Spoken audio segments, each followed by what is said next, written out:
Bueno, hola a todos.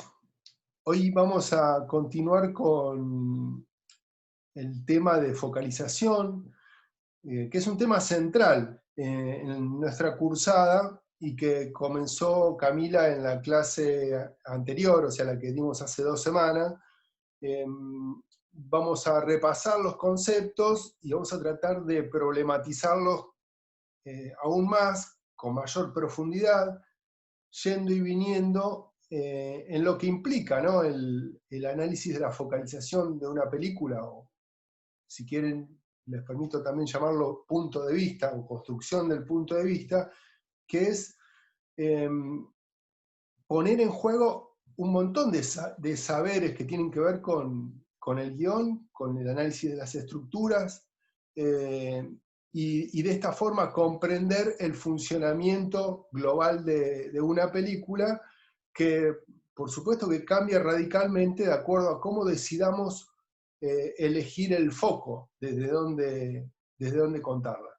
Así que entonces sería el texto de Godreau y Joss, capítulo de punto de vista específicamente, y vamos a tratar de hacer, tomando estas nociones que ya estuvo desarrollando Camila, como les decía, una profundización y una problematización de los conceptos.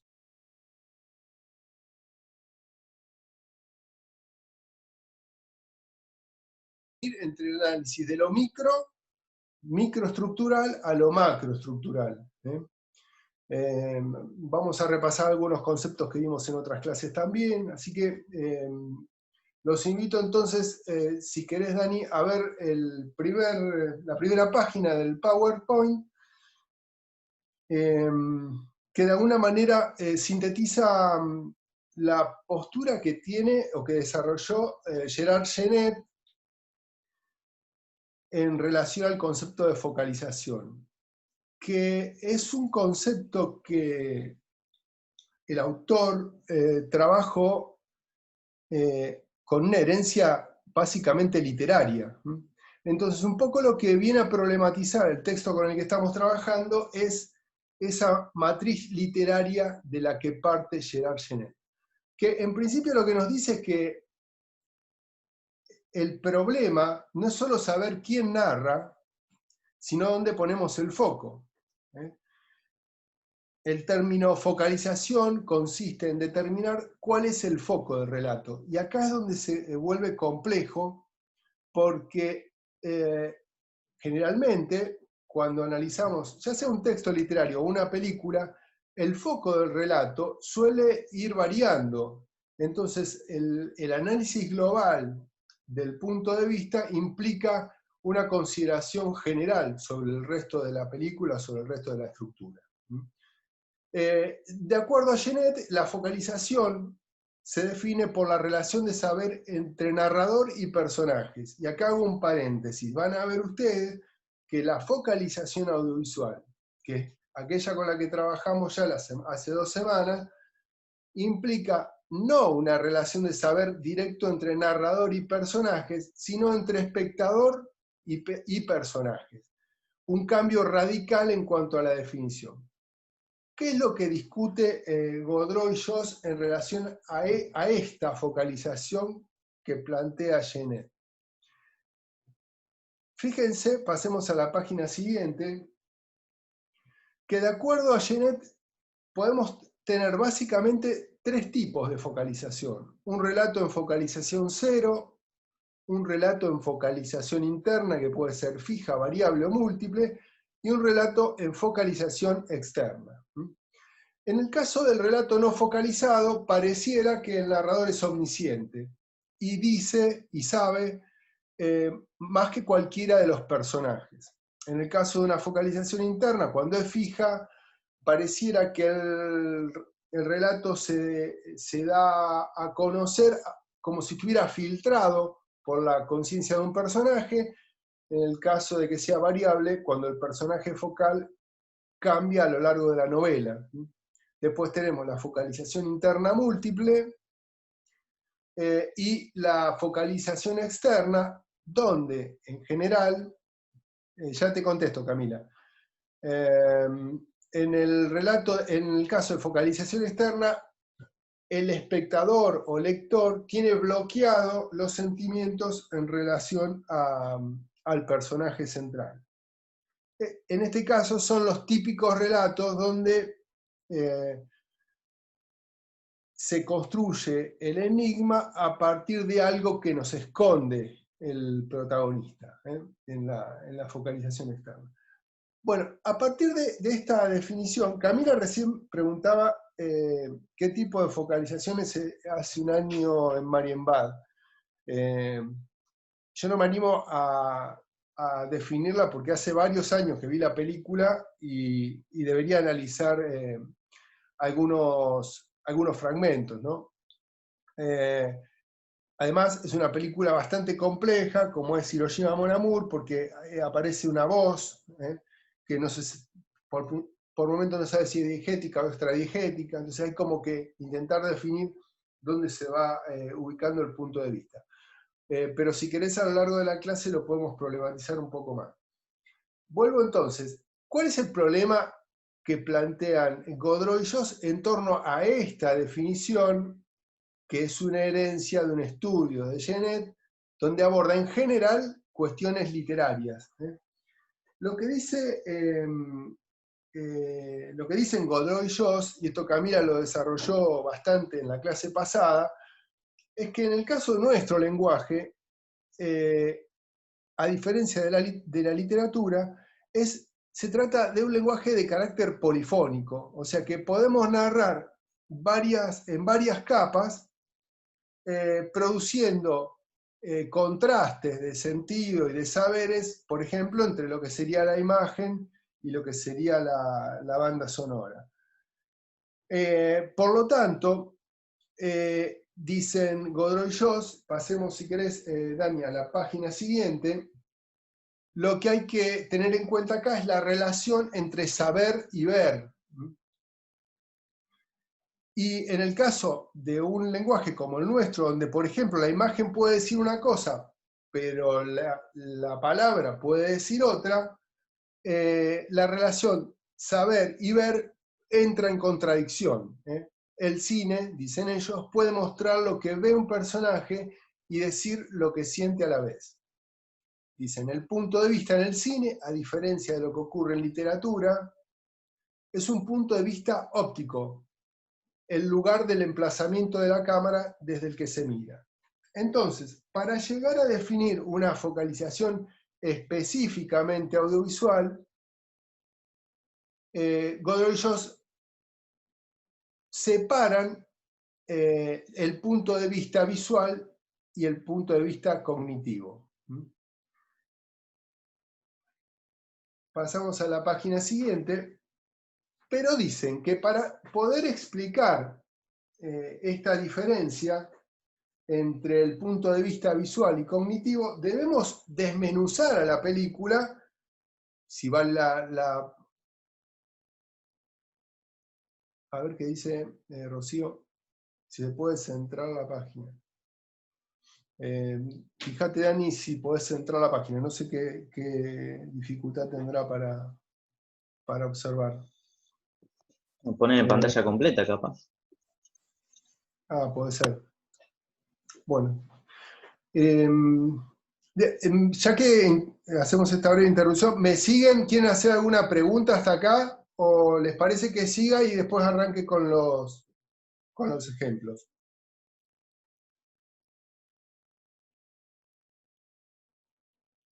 Bueno. Entonces, a partir de esta dificultad entre la separación del punto de vista visual y cognitivo, quiere decir que a partir justamente de lo que se ve, la relación de saberes puede alterarse. Por ejemplo, el espectador puede saber más que el personaje o viceversa. Los autores proponen como una necesidad de desmenuzar los elementos que componen a la narración en un punto de vista visual y un punto de vista sonoro. Luego, a partir de estos elementos, nos podemos animar en esta sumatoria de pequeños relatos, que es una película, a definir la focalización global. Y acá mete el concepto de ocularización y auricularización, que ahora vamos a desarrollar un poco en profundidad, pero antes, para ayudarles a tomar una dimensión más concreta de estos conceptos con los que estamos trabajando, lo que les propongo es ver una escena de psicosis de Hitchcock, a ver si la tengo acá, porque de alguna manera condensa o sintetiza los aspectos visuales y sonoros indispensables para que el relato se sostenga de principio a fin. Es una película complejísima. Si querés, Dani, yo voy poniendo la película y damos vuelta acá.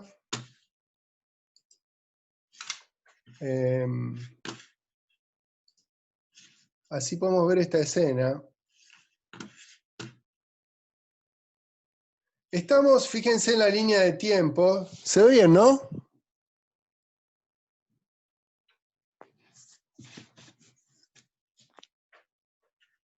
¿Se ve?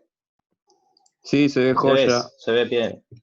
Perfecto. Bueno, fíjense que estamos ya pisando el último cuarto de película. El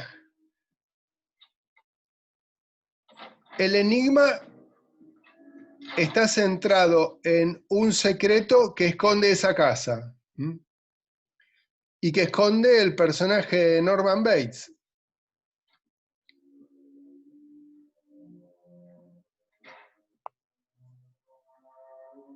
Fíjense la forma en que construye espacial y desde el espacio y desde el ambiente sonoro, el director esta escena, y qué es lo que decide ocultar o mostrar.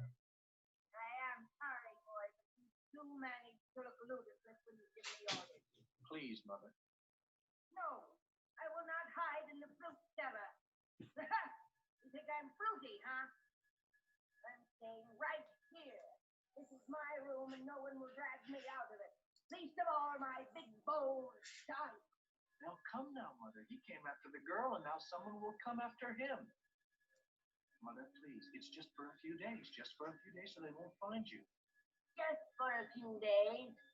In that dark, dank fruit cellar? No!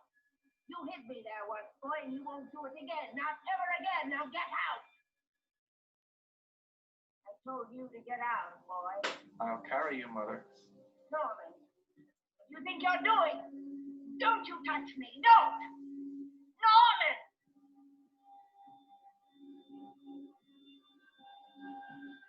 Put me down. Put me down. Bueno, tratemos de desglosar el valor de esta escena en términos de la estructura global de la película, que imagino la mayoría han visto, ¿no? Y saben, bueno, es un clásico y en alguna cursada seguramente lo han visto y analizado. Pensemos el valor de la puesta en plano. Es un plano secuencia, no toda la escena, pero gran parte de ella. Hitchcock explicó por qué realiza este decoupage y esta decisión de no cortar en ningún momento, porque según él esa puesta favorece a la verosimilitud de la escena. Pero ¿qué es lo que esconde desde la construcción espacial la película? Y a su vez, ¿cuál es el juego sonoro que propone la escena en otro plano?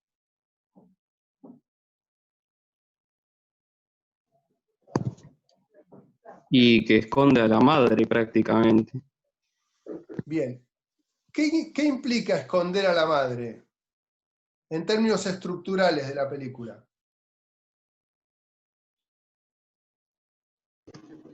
y está preparando lo que sería el clímax, que es cuando descubrís que no existe no me acuerdo si estaba muerta o... Sí, perfecto. Alguien dijo que parezca viva, o sea, alimentar la sensación de que hay alguien más, o al menos eh, ante la posibilidad de que esté muerta, equilibrar con con esta decisión espacial la posibilidad de que esté viva, ¿no? El fuera de campo, el diálogo. Eso en cuanto a la construcción visual. Y fíjense lo que trabaja desde el plano sonoro. ¿Qué ocurre ahí adentro? ¿Quién está dialogando? Él solo cambiando el tono de voz, un ataque de Pero eso, esquizofrenia. Él y la madre. exacto, pero eso lo sabemos después. Entonces, fíjense Claro. la complejidad que tiene desde los saberes que aportan para el enigma de la película, esta disociación entre el punto de vista visual y el punto de vista sonoro. Hacia eso vamos, si bien ahora antes del final de la clase vamos a volver con psicosis, hacia eso vamos ahora, tratando de nuevo, si querés Dani, poné por favor el PowerPoint, a intentar esta definición de ocularización y auricularización con la que ya estuvimos trabajando la clase anterior. A ver, de acuerdo a lo que ya saben, ahora vamos a refrescar los conceptos, pero es algo que ustedes ya vieron. ¿Qué tipo de auricularización trabaja la escena que vimos recién? Auricularización, un diálogo, básicamente. Un diálogo que eh, no está relacionado con lo que se ve en cámara. Exacto, pero en apariencia, ¿no?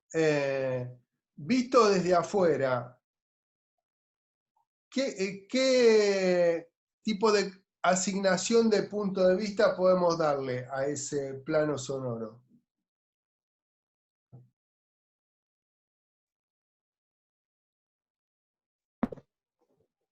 Y es como que estás espiando ahí como espectador.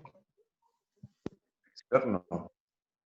Es un punto de vista, bueno, dicen externo. Podría ser omnisciente también.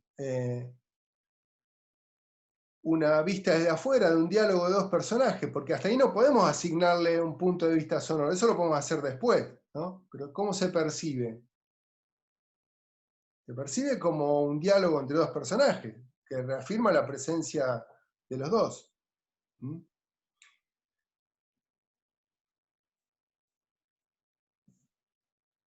Pasemos a la definición de ocularización y de acuerdo a estas definiciones, entonces intentemos una definición global de esta escena que vimos. De acuerdo a los autores, la construcción visual de una película está marcada básicamente por la relación de un sujeto-objeto de acuerdo a la posición de la cámara. Y esto nos ofrece solamente dos posibilidades. O alguien mira a través de los ojos de la cámara, o la imagen es transparente y parecería no haber ningún tipo de observador detrás de ella. Son dos formas de asignarle el valor a un punto de vista de la cámara, y no hay más que esos. De acuerdo a esta posibilidad que ofrece el punto de vista óptico de una apuesta, Godeschaux define la ocularización interna y la ocularización cero. Dentro de la ocularización interna podemos trabajar o podemos pensar una ocularización interna primaria o, si no, una ocularización externa secundaria, mientras que la otra posibilidad sería una ocularización cero. Vamos a ver un par de ejemplos que nos ayuden a definir claramente entonces, ¿cuál sería una ocularización interna primaria? Denme un segundito que voy a buscar acá.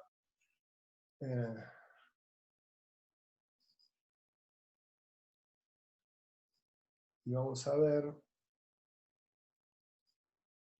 Bueno, acá tengo varios ejemplos para mostrarles.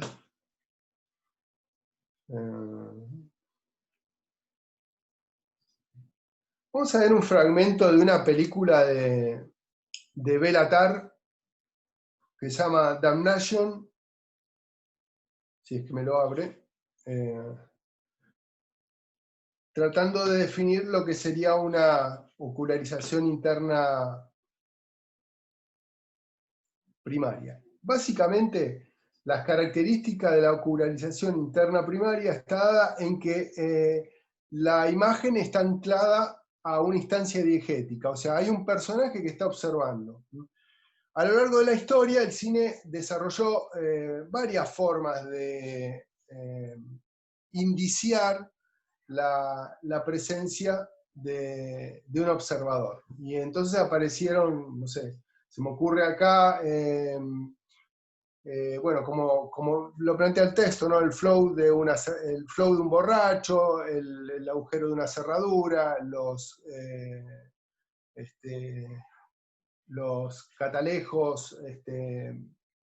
Acá hay una película, a ver si la encuentro, de Brian De Palma, que también trabaja sobre una base de ocularización interna primaria. A ver, esperen.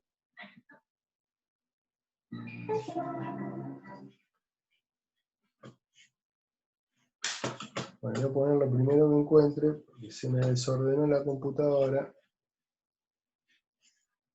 Bueno, a ver. Este es uno de los ejemplos que trabaja el autor. Es una película de Samuel Beckett, con la actuación de Buster Keaton. Es una película muda que abunda en la construcción, sobre todo en este fragmento, de imágenes subjetivas, lo que serían ocularizaciones internas primarias y secundarias. En muchas de estas secuencias, la ocularización es primaria porque se construye sobre la base de cierta deformación de la imagen, que acá no se alcanza a ver porque no tiene buena definición la película, pero es como si tuviera un flow, porque el personaje tiene un problema visual. Y en otras se construye más claramente a partir de la construcción del montaje, ¿no? O sea, asignándole a las imágenes que observa por montaje el punto de vista del personaje. Quiero decir, conviven en esta secuencia las dos formas de construcción de una ocularización interna.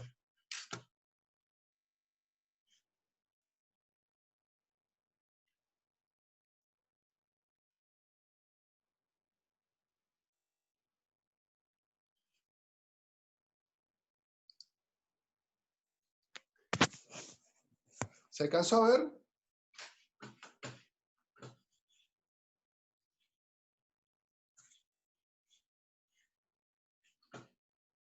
Voy a buscar otro.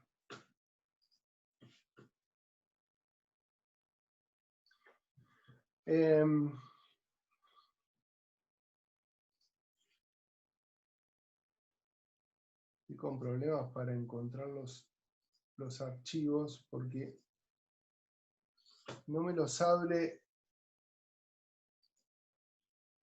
solo con el VLC. Esperen que ya lo vamos a...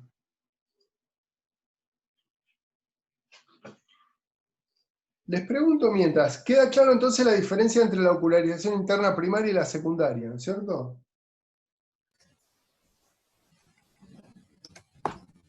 Acá me dicen que no.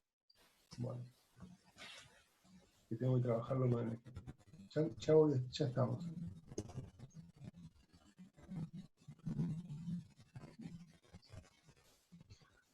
Le voy a pasar un ejemplo de ocularización, ocularización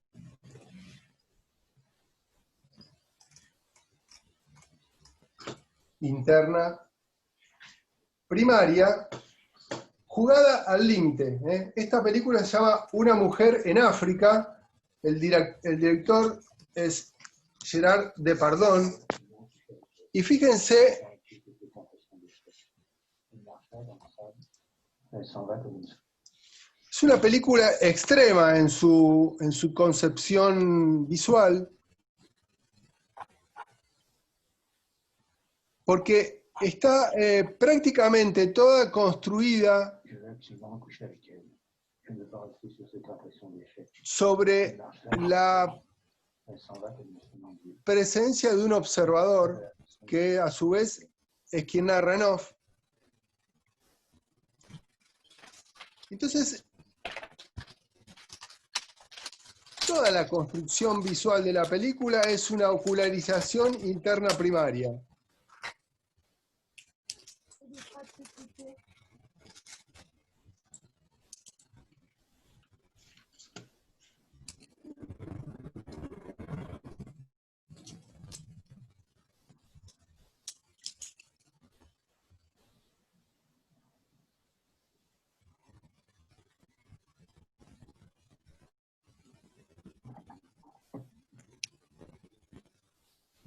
Ce qui se passe à Paris.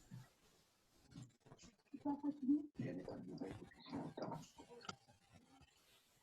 Il doit faire froid là-bas. C'est l'hiver. J'aime savoir que je me trouve aujourd'hui en Afrique. Ce qui me plaît, c'est la sensation d'être ici. Les sensations que j'ai à cause du désert. Lo que ocurre en esta secuencia, Ici, je peux me consacrer à elle. Donde el personaje observa permanentemente los desplazamientos, los movimientos y las acciones de la mujer, que es una de las protagonistas, es que cada tanto, ahí se paró, voy a ver si recupero un poca señal, es que cada tanto la ocularización se refuerza a través de un indicio, que es, digamos, una condición fundamental para la ocularización interna, que es cuando la mujer mira directamente a la cámara, o sea, lo está mirando a él. Otro ejemplo de ocularización interna primaria, súper extremo, lo podemos ver en La Dama del Lago, de Robert Montgomery. Acá les voy a pasar un fragmento. Es una película policial donde el director construye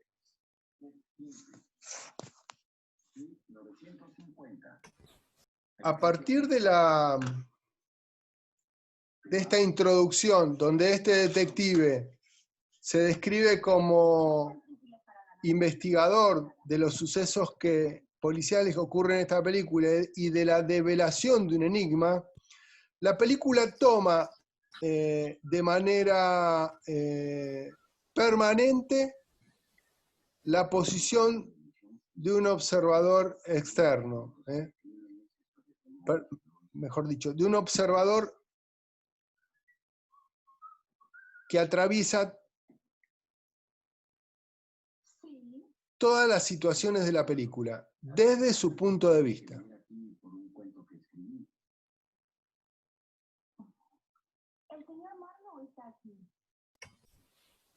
Fíjense cómo esa ocularización interna, otra vez, volvemos a la definición, se construye porque siempre tiene que haber un indicio que atraviese la relación entre la cámara y el personaje que mira.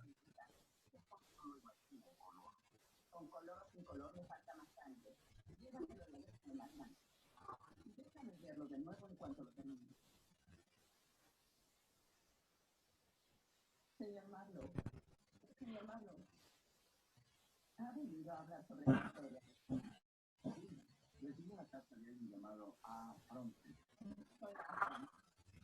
Fíjense cómo la mirada se establece de manera directa, indicial, entre el detective y los personajes que atraviesan las distintas situaciones. Bueno, este es un ejemplo extremísimo de construcción de toda una película bajo una ocularización interna primaria. Volvemos con La Dama del Lago, y la anterior se llama Una mujer en África. Esta es de Robert Montgomery y la anterior es de Pardón. La de Pardón no la pude conseguir entera, esta seguramente la puedan conseguir. Bien, hasta acá se comprendió entonces lo que es una ocularización interna primaria.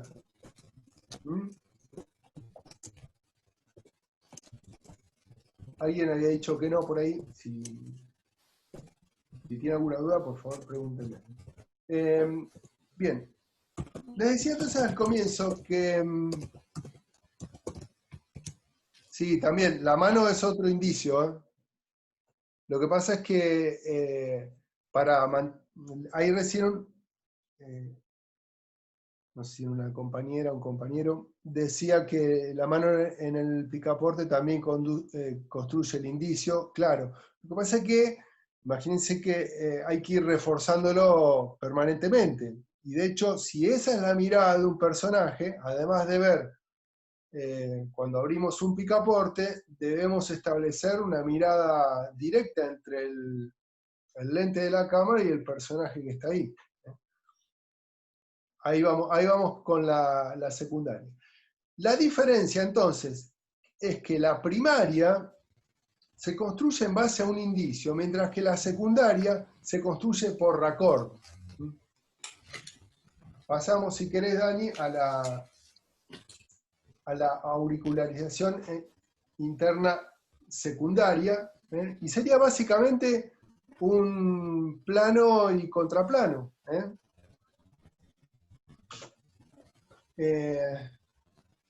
Dice, por ejemplo, la mirada de un personaje, luego un paisaje que parece observado por él. En la secuencia que vimos de la película donde actúa Buster Keaton, se ven varias de estas ocularizaciones internas secundarias. Lo que pasa es que como la mirada del personaje, el personaje tiene un defecto físico, además de la construcción por raccord, están reforzadas por un flow extraño que distorsiona un poquito la imagen. Acá, Marcelo, perdón, había una acotación antes de Delfina que decía que la secundaria sería construida por el montaje, como por ejemplo el efecto Kuleshov. Me parece que está también interesante.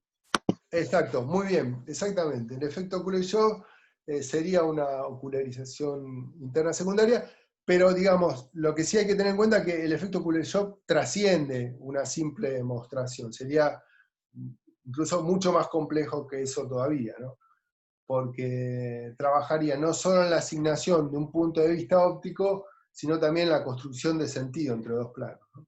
Pero está bueno, sí, el ejemplo. Estoy tratando de ver, lo que pasa es que tengo ejemplos que son largos y no me da para poner demasiado extensos, porque si no se nos va a ir la clase simplemente en ejemplos. Pero a ver, esperen que ya...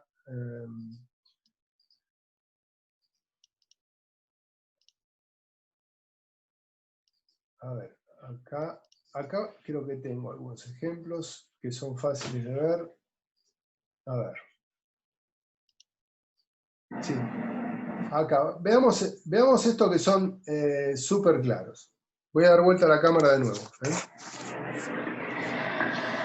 Esta es una película icónica de la historia del cine. Me estoy refiriendo a M, el vampiro, de Fritz Lang. Y acá,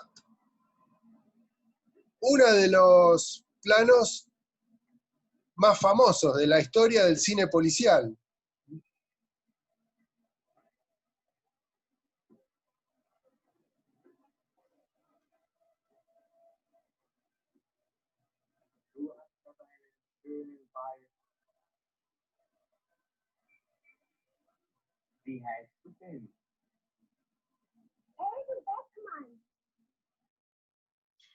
Esta sería una ocularización interna primaria. Ahora veamos una ocularización interna secundaria a partir de este ejemplo.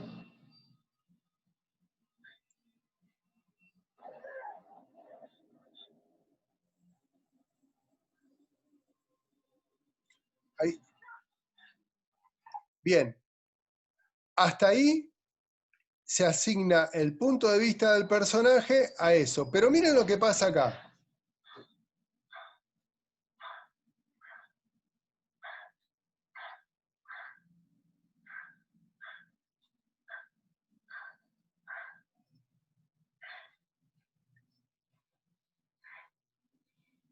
Fíjense en qué interesante la utilización dramática, ¿eh? Ahí se convierte en secundaria, ¿ven? Fíjense qué interesante la utilización dramática de un recurso de estas características, justamente a partir de la imposibilidad de uno de los personajes de ver, ¿no? Yo me acuerdo que cuando esta película se estrenó, causó un furor por la tensión dramática que generaba el thriller en general, ¿no? Este asesino que no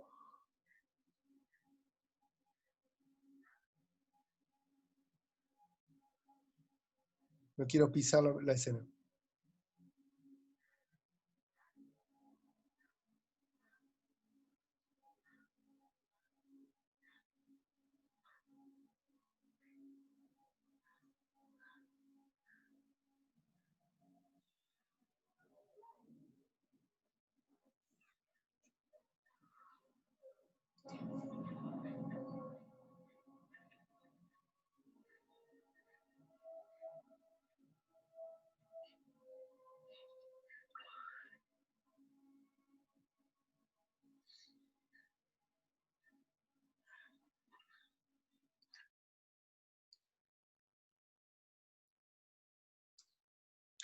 Paso a otro ejemplo. Una película del director Brian De Palma, que en cierto punto es como una especie de, si se quiere, de homenaje a La ventana indiscreta de Hitchcock. Una película que construye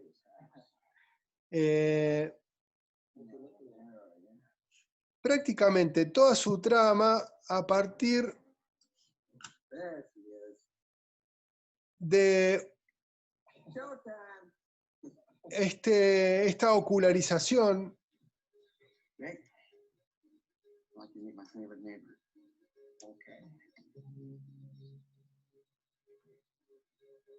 donde estos personajes espían a una mujer bastante enigmática.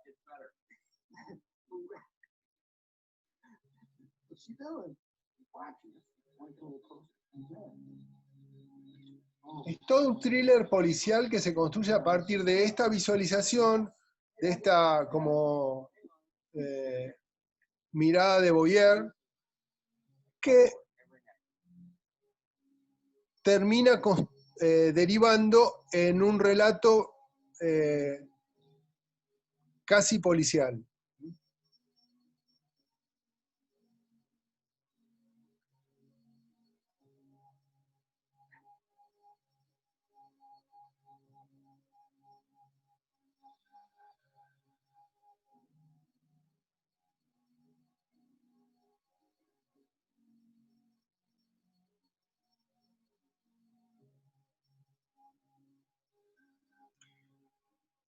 Bueno. hacer un comentario, profe? Hola. Sí, bueno, sí, con todo gusto. Sí. ¿Se escucha? Sí, Catalina, Ahí va. yo te escucho. Algo que es similar, pero tal vez visto de otra forma, que habla Deleuze sobre esto, más de la imagen subjetiva u objetiva, que dice que no hay en realidad imagen objetiva o subjetiva en el cine, sino que todas las imágenes son como semisubjetivas y depende del plano que le siga, el sentido que se le da.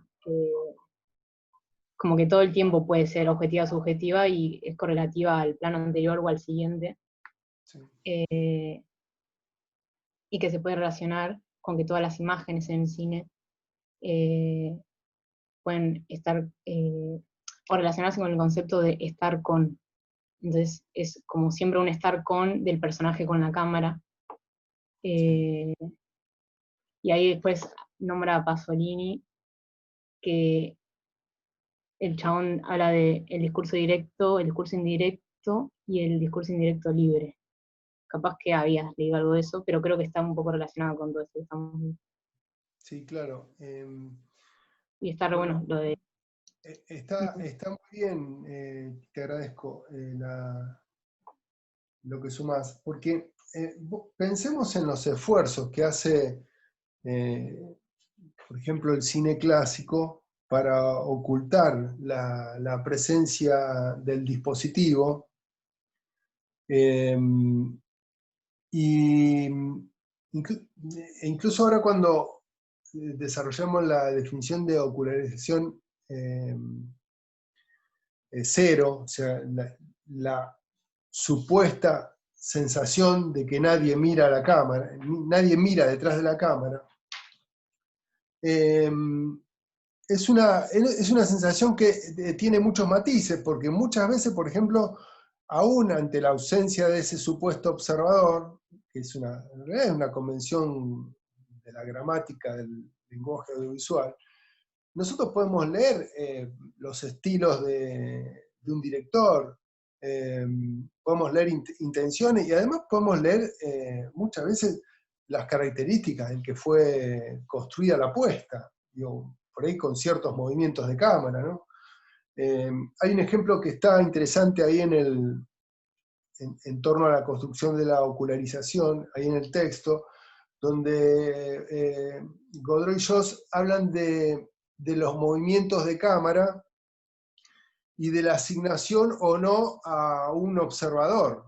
Y dice que, por ejemplo, si uno observa un movimiento de cámara en una corriente como el cinema verité, donde ciertas imperfecciones de puesta, digamos, pasaban de largo justamente por la ductilidad con la que se manejaban las cámaras, había movimientos que no indiciaban necesariamente la presencia de un observador, mientras que si uno ve seguramente un movimiento de cámara en una película mainstream de cierta, digamos, pongámosle, una producción hollywoodense clásica, si uno ve un movimiento de cámara, inmediatamente lo asigna a un personaje, pero tiene que ver con la construcción de códigos que exceden la puesta misma de la cámara. Sí, ponerle criterio industrial, exacto. Entonces, la delimitación del lugar del observador en un dispositivo que parte de la cuestión mágica de creer que detrás de una puesta de cámara no hay un observador es muy compleja. Es casi como creer en un mago o no, ¿no? Por eso es tan complejo de anclar el sentido de una imagen y es tan complejo y tan difícil de delimitar.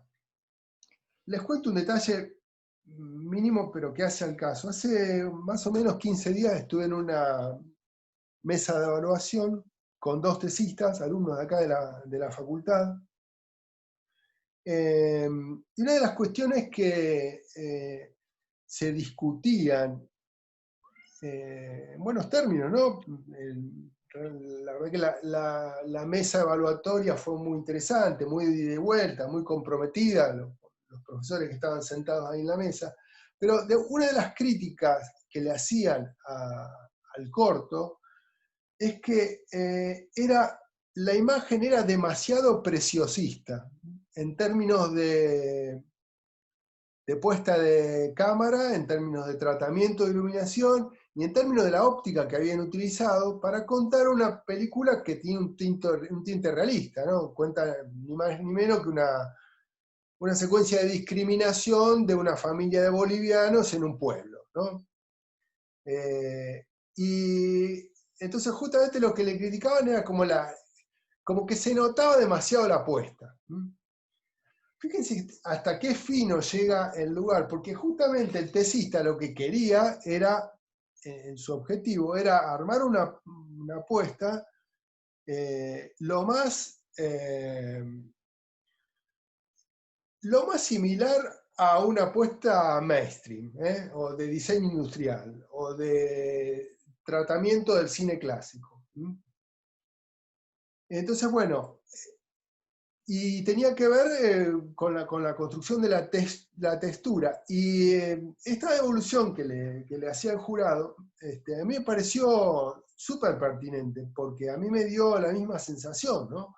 Como de un exacerbado tratamiento visual sobre una película que trata un tema de realismo sucio. Entonces también, digo, en la construcción del verosímil y de lo que hay detrás de la cámara entran, y de la ocularización, y de la auricularización, y de la focalización, entran cuestiones muy complejas, como por ejemplo las relaciones architectuales o de género, y los códigos que establecen que un relato sea de una manera o de otra. Digo, agrego esto para pensar los enormes niveles de complejidad con los que tenemos que trabajar a la hora de desmenuzar cuestiones del sentido y del análisis de las películas.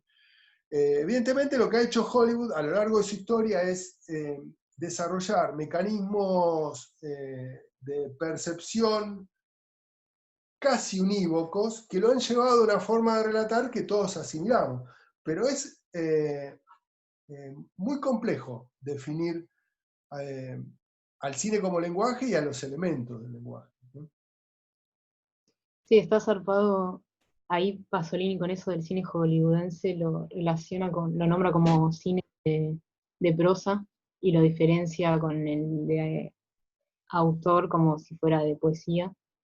Y habla de esto de siempre ocultar el aparato cámara, como construir ahí toda esa diégesis perfecta, y cómo se relaciona desde qué lugar se quiere contar, por qué, y cómo se ve reflejado en siempre ocultar, o tal vez en relación al capitalismo, como ocultar siempre los medios de producción, como también una película que está en cartelera, no sabes qué equipo técnico está atrás, tipo, no vas a ver la película de tal, o sí, depende quién, pero es más esto por el actor o por la publicidad que llevó esa película, como que nunca hay nombres, nunca se suelen ver esas películas por los nombres, y a diferencia de otro tipo de cine que vemos las películas de tales en particular. Sí, es una definición estético-ideológica muy interesante, que la traiga acá sobre la mesa. Yo alguna vez leí algo sobre el planteo de Pasolini, pero no lo puedo referir con profundidad. Sí lo podemos traer en todo caso en clases venideras como para profundizar un poco más. Pero digamos, lo que aporta eso es una dimensión ideológica sobre el hecho de ver. Esto que hablas del ocultamiento de los medios de producción, sí, por supuesto, es muy interesante, ¿no? Desde ese esquema de pensamiento, si querés, marxista, hacer un análisis estético de las obras del cine clásico. Parece súper pertinente y de un lugar de una crítica también muy interesante, sobre todo para salir a pelear detrás de estos discursos tan homogenizadores que parecieran ubicar ante el espectador al cine en un único lugar, ¿no? Cuando en realidad el cine, el clasicismo es, si querés, una rama dentro del árbol o del bosque que implica la cinematografía, ¿no? Quiero decir, es mucho más que eso, ¿no? Es mucho más complejo, más rico, más interesante, y entonces sí, me parece que es una dimensión muy interesante para aplicar, ¿no? Sí, zapado. Gracias, Catalina. No, De no. verdad, es muy interesante. Sí, Bueno, hasta acá entonces estamos más o menos con ocularización interna primaria y secundaria. Fíjense que no se presentan de manera aislada, van como tejiéndose muchas veces, ¿no? En la secuencia que vimos, algunas incluso hasta refuerzan lo indicial de ese punto de vista, por ejemplo, con la cámara infrarroja, ¿no? Esa mirada del asesino la refuerza con un plano que lo ubica en la diégesis, ¿no? Entonces, a través del montaje lo podemos unir y referir con más facilidad, ¿no? Bueno, nos quedaría entonces, si querés, Dani, ubicar el último, que sería la ocularización cero, que acá entran algunos elementos que también son interesantes para pensar.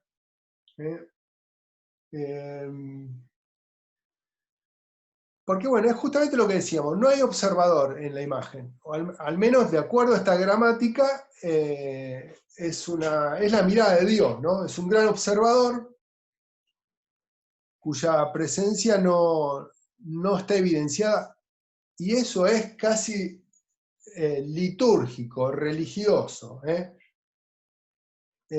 La presencia del observador, no, nunca.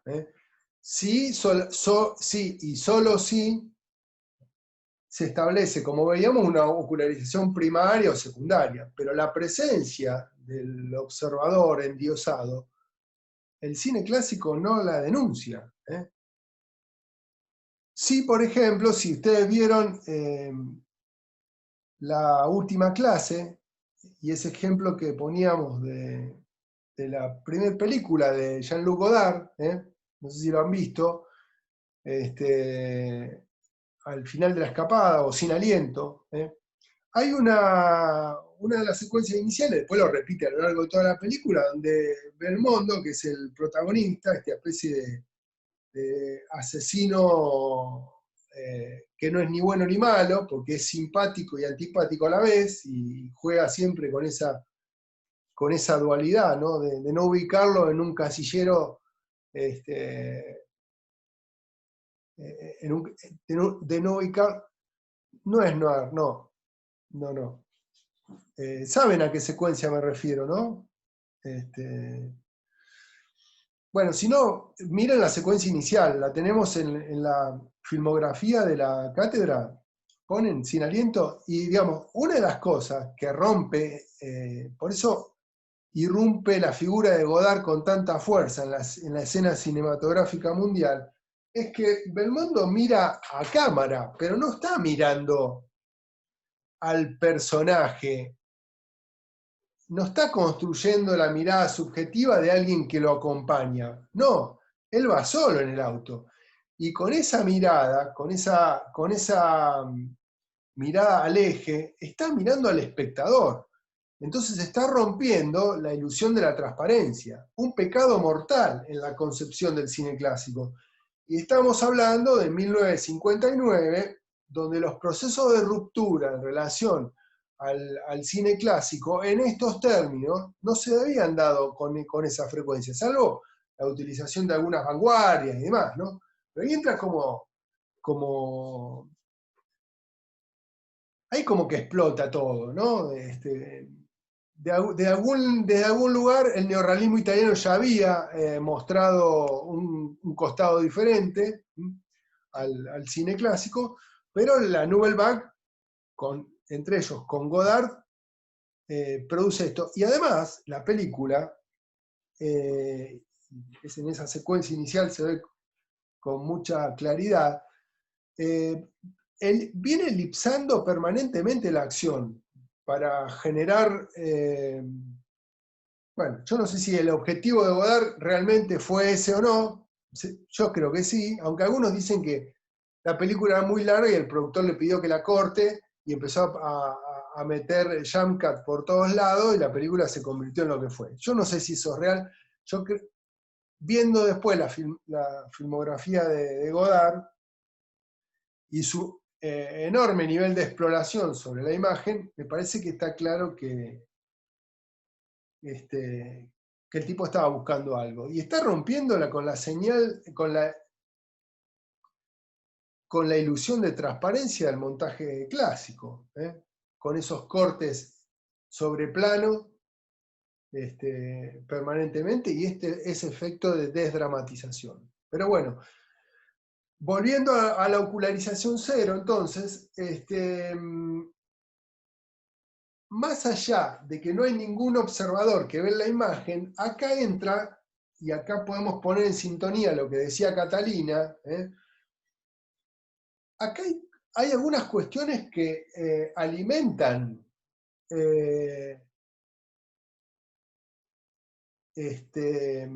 otras lecturas sobre los planos. Entonces dice Godoy Shaw, por ejemplo, hay algunas puestas que subrayan la autonomía del narrador en relación a los personajes. Y entonces uno puede decir que el comienzo de Citizen Kane trabaja sobre esta base. La secuencia inicial de Set de Mal, por supuesto que también, con ese increíble plano secuencia que dura casi 5 minutos. Saben a qué me estoy refiriendo, ¿no? Si no, por favor, panel. Ok. Si hay alguien que se pierde, digo, si no vieron el comienzo de Set de Mal, se los describo. Ese enorme plano secuencia que arranca con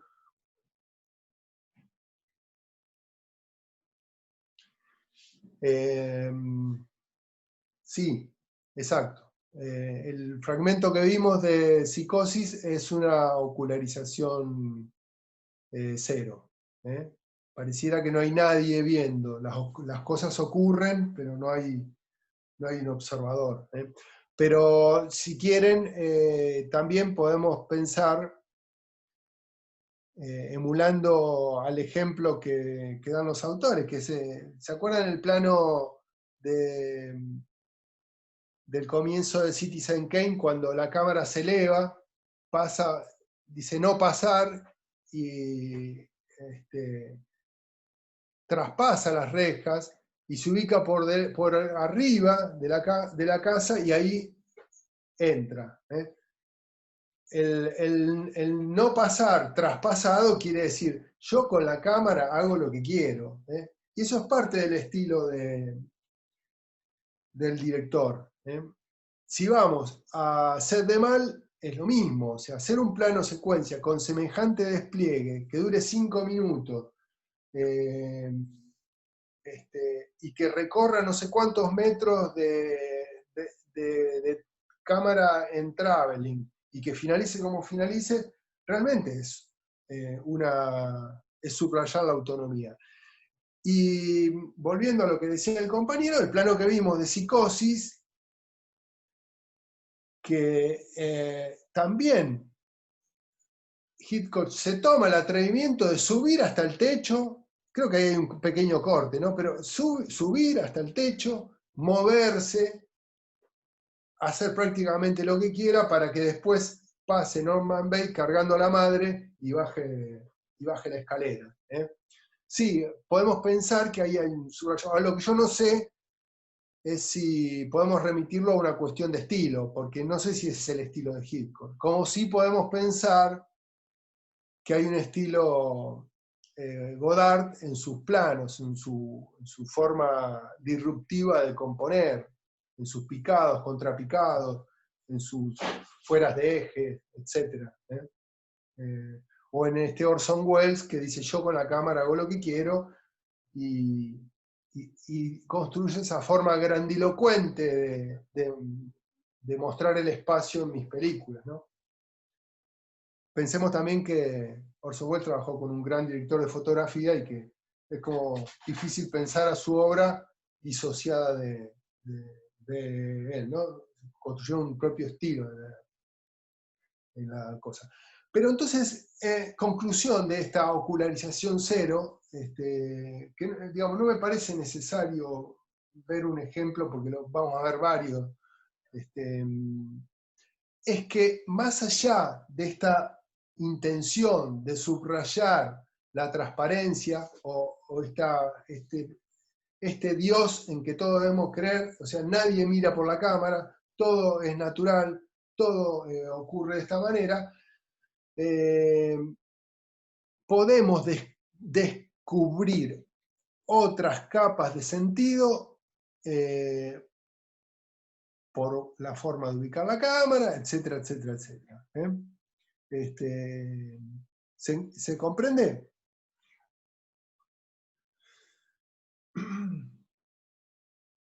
¿Alguna pregunta?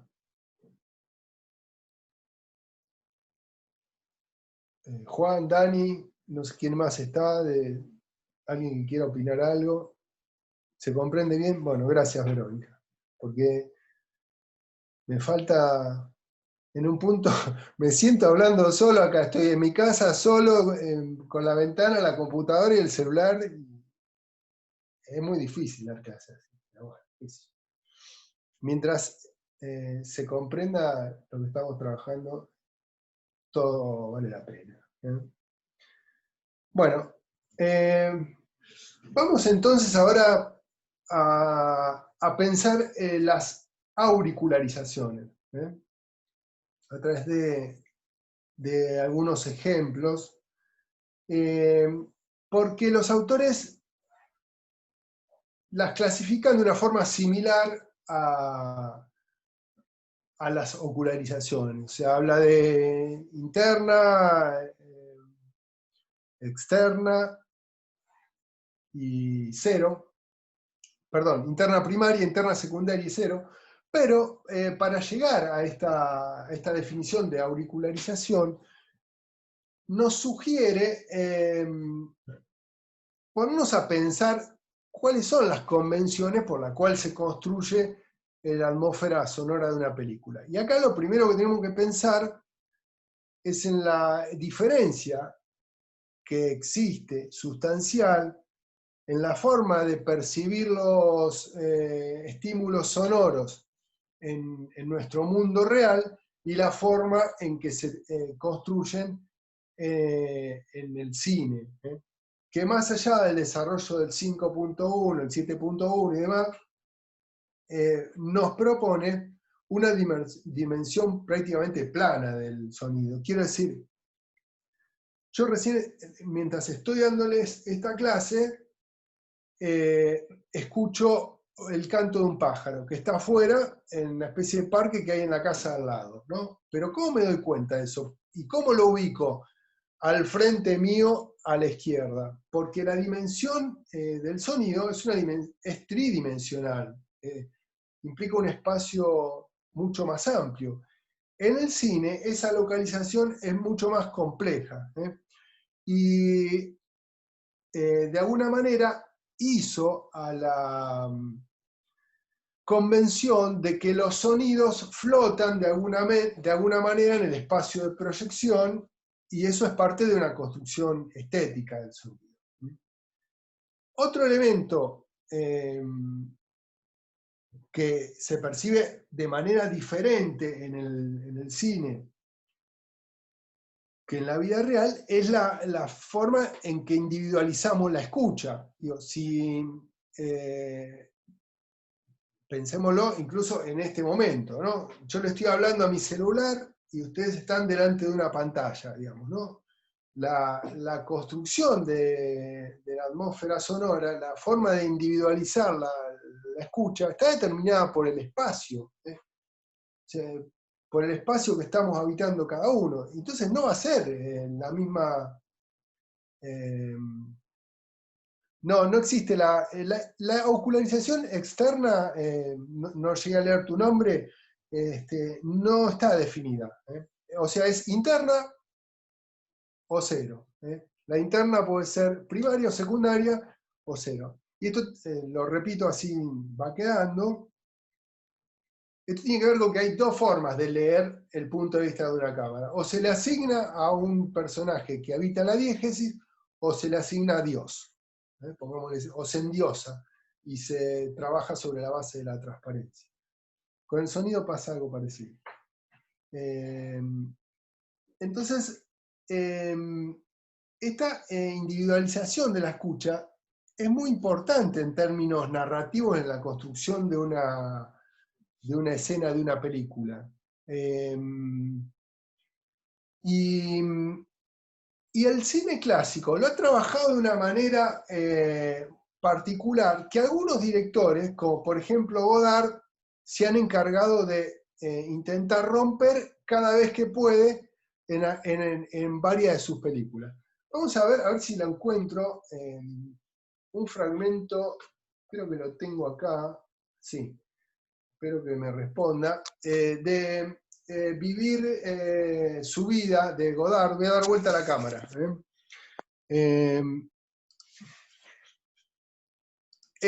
Godard, conocedor del lenguaje, un director que explora, bueno, se me queda.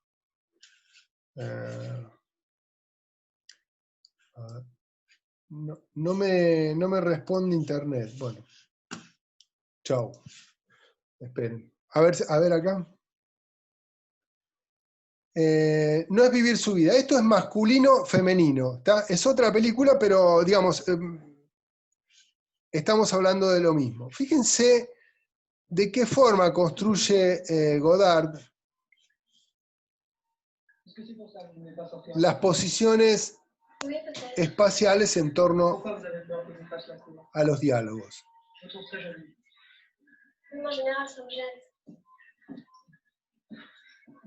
Oui, j'aime beaucoup votre style de poitrine. Ah, si. Bah, ça compte, écoutez.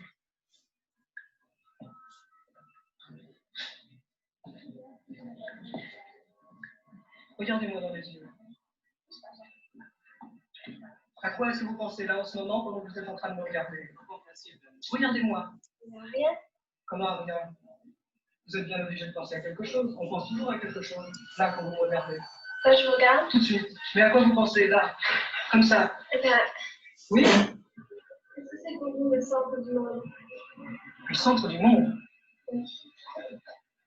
C'est drôle, je veux dire, on ne s'est jamais parlé. La première fois qu'on se parle, vous me posez des questions étonnantes. Non, moi je trouve que c'est une question normale. C'est vrai. Allez, répondez-moi. Comme ça, l'amour, je trouve. C'est drôle, moi je vous aurais dit moi.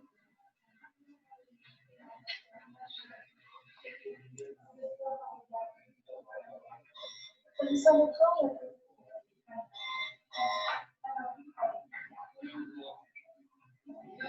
vous ne pensez pas que vous êtes le centre du monde?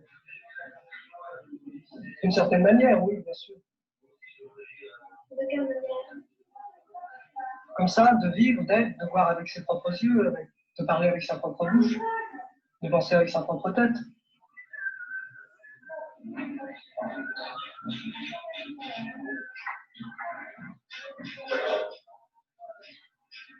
Est-ce que vous pensez qu'on peut vivre tout seul?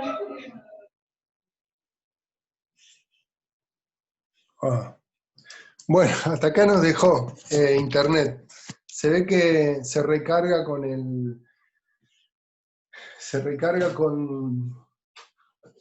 la transmisión y entonces igual digamos alcanza para observar el planteo que hace Godard en relación a la puesta en escena y a la individualización de la escucha. ¿Qué produce esta decisión de montar así esta escena?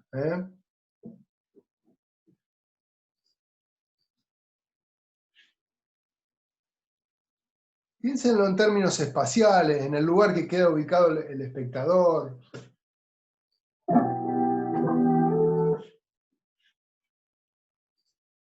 Sí, como que con el sonido terminás de construir el contraplano y le da tiempo como a cada personaje, en vez de ir y venir, como que no hace falta eso para que vos sepas que hay un fuera de campo y hay otro personaje que encima cuando cambia después del plano de ella, como que ya sabes que está ahí ella y construye ese espacio de conversación entre sí.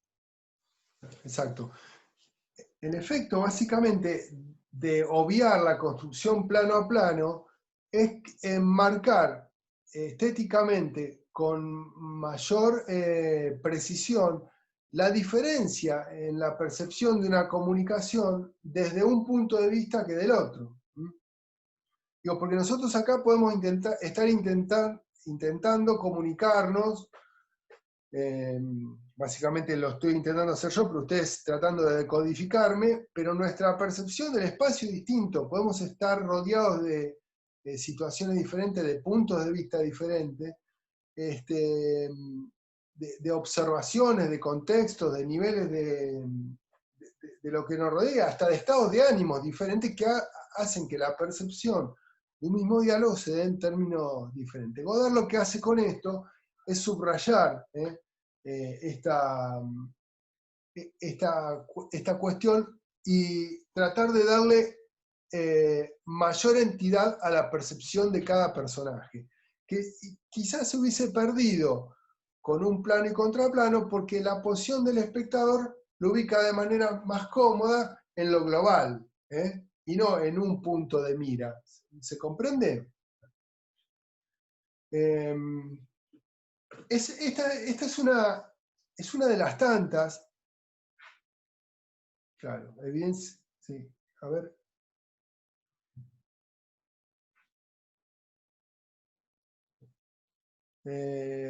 Sí, evidencia un punto de vista, la construcción del espacio es diferente. Y además la gestualidad con la que recibe uno y otro es diferente, los efectos de la comunicación. Acá encontré, digo, ya que vieron que les había hablado de vivir su vida, y estaba en internet y no me lo reproducía. Bueno, acá encontré el fragmento que tengo bajado, le voy a pasar un momentito para que vean también cómo esta búsqueda de la individualización de la escucha se da en el comienzo de esta película. Es la secuencia inicial de Vivir su vida.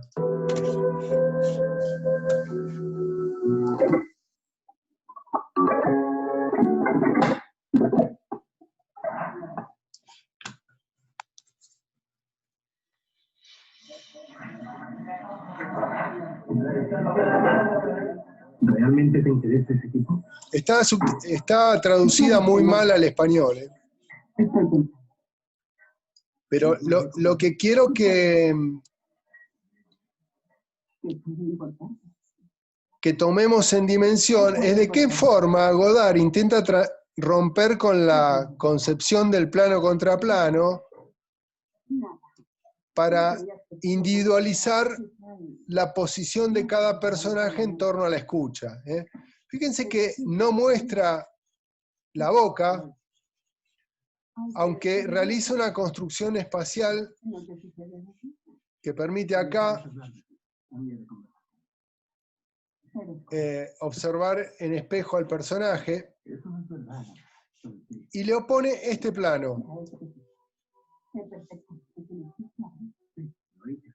donde tampoco muestra el sincro labial, que es como un elemento clave, ¿no?, en la construcción del verosímil sonoro. Es una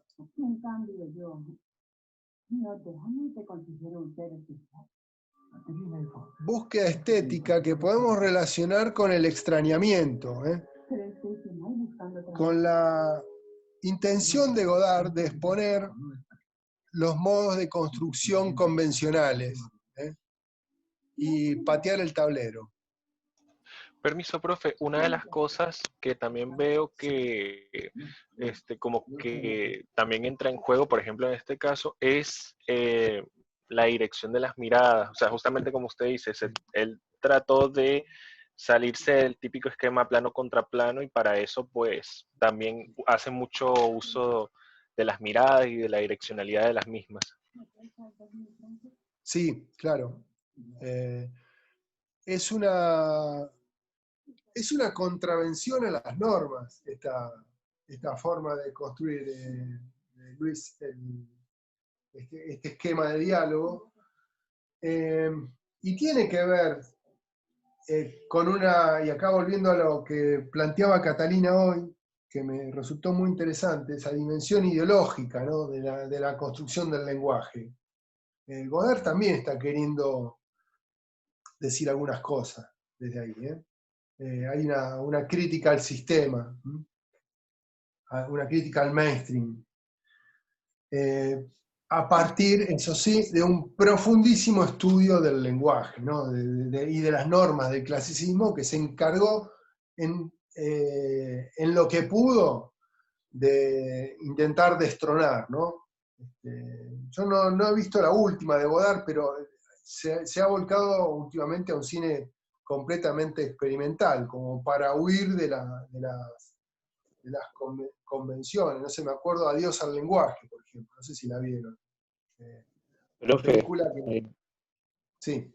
no, disculpame, quería comentar algo, que me acordé de esta peli, de una secuencia cuando estaba bailando ella, puede ser que están jugando al billar, y ahí hay como un juego también de subjetividades de las miradas. También creo que se podía ver cómo los hombres que estaban ahí la veían bailar, a ella que era prostituta, creo, y cómo la veían, y había una cámara subjetiva apuntando a ella.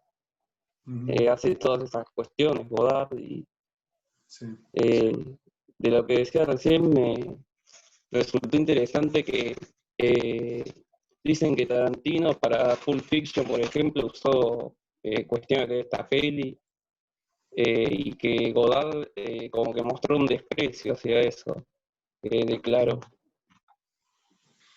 Es posible. Tarantino es un gran citador.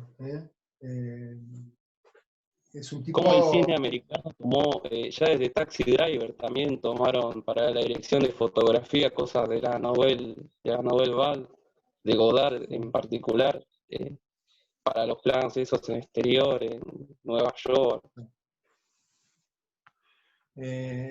Bueno, sí, claro. Digamos, lo que fue ocurriendo es que los dispositivos de registro se fueron como ablandando y pudieron ir saliendo de los estudios por Se pudrieron de esa vocalización hitchcockiana, capaz un poco, o querían expresar otras cosas. Sí, digamos, son como irrupciones, saltos, nuevas formas, ¿no? Tratar de que el lenguaje se vaya renovando también, ¿no? Retroalimentando, digamos, ¿no? Hay que pensar al cine como una construcción, como una escalera, ¿no? El lenguaje va como complejizándose y habría que evaluar, por ejemplo, la percepción de las futuras generaciones del lenguaje, pero digo, el tiempo que a mí me lleva a leer un plano no es el mismo que ustedes, y no es el mismo que con el que lo lee mi hijita más chica, ¿no? O sea, Claro, cada uno su mundo. Sí, pero es un lenguaje en continua evolución, y eso lo hace sumamente interesante. No debería tener límites. ¿Cómo? ¿Cómo decís, Federico? No te escuché. Que no debería tener límites. Bueno, justamente, de eso se trata. Yo creo que ustedes tienen que ir por un cine, digamos, si la intención es producir desde los márgenes y explorar, por un cine con un alto nivel de experimentación, pero con alguna pretensión narrativa. Me parece que es lo que se viene en el lenguaje, ¿no?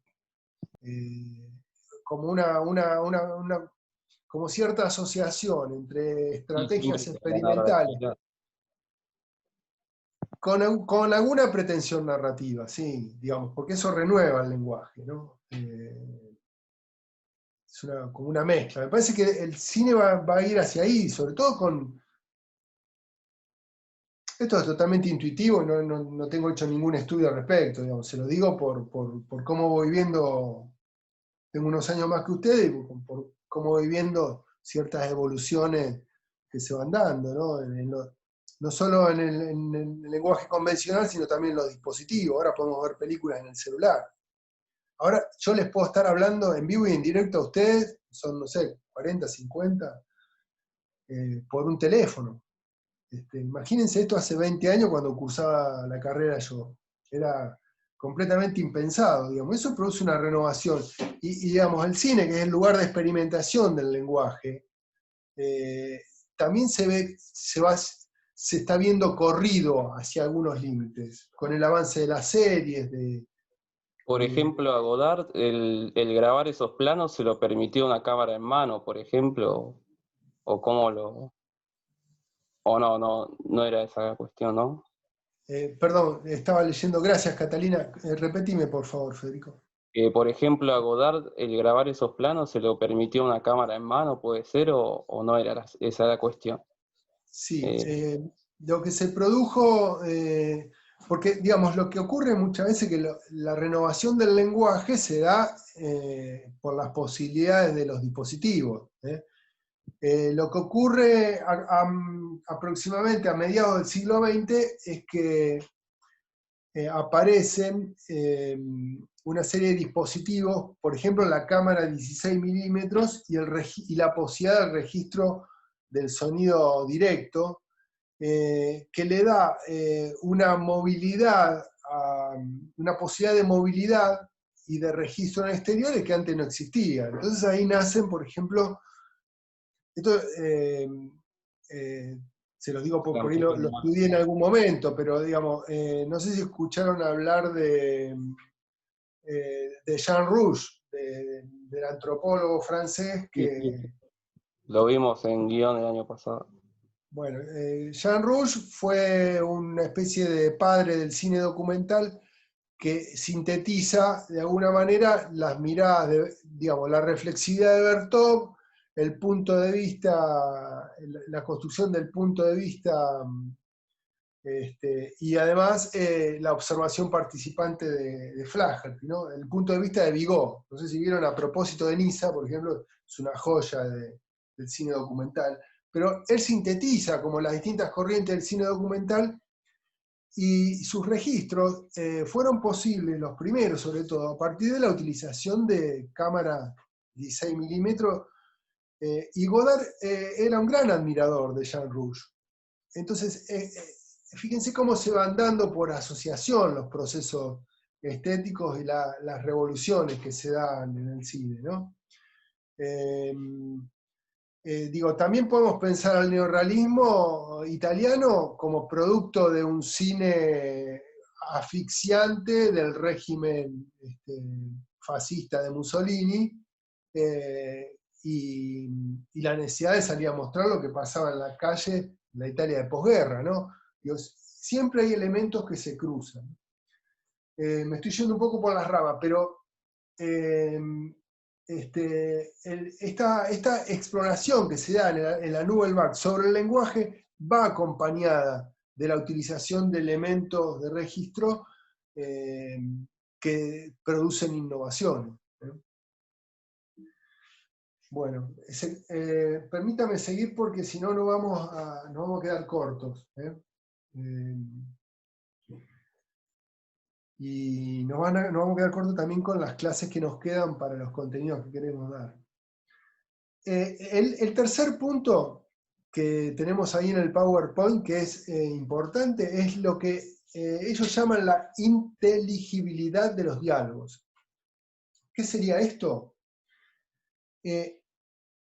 A diferencia, como les decía, de la atmósfera sonora real, el cine ha construido convenciones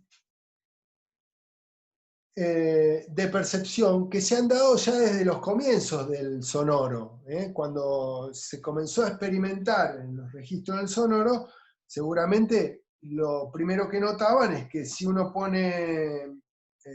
graba una escena en un lugar ruidoso, el nivel, el volumen de los diálogos se equipara con el sonido ambiente.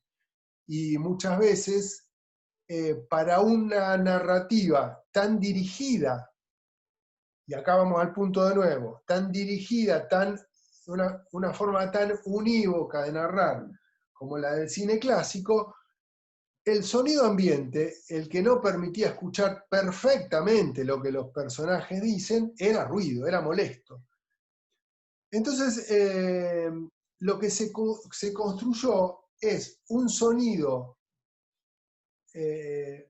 natural, entre comillas, basado en un verosímil de un nivel sonoro que es antinatural. Si nosotros nos metemos en un bar y hay gente bailando y queremos conversar, si no nos gritamos en el oído, no se puede, es imposible que podamos entendernos. Bueno, eso cuando podíamos ir a un bar. La nostalgia de la cuarentena, ya podremos el año que viene salir un poco más. Pero el asunto es que el verosímil es antinatural, a punto tal de que muchas escenas de bares, por ejemplo, se construyen, vemos un movimiento enorme de gente bailando, y el nivel sonoro está ahí abajito, y lo que se pone en primer plano es la percepción del diálogo.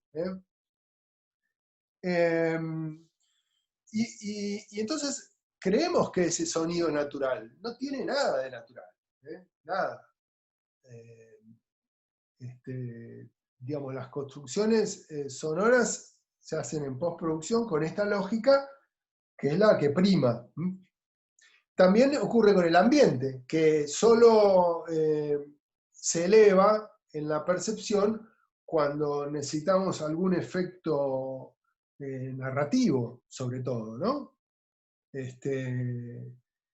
Y de esta forma indicará algo, indiciará algo,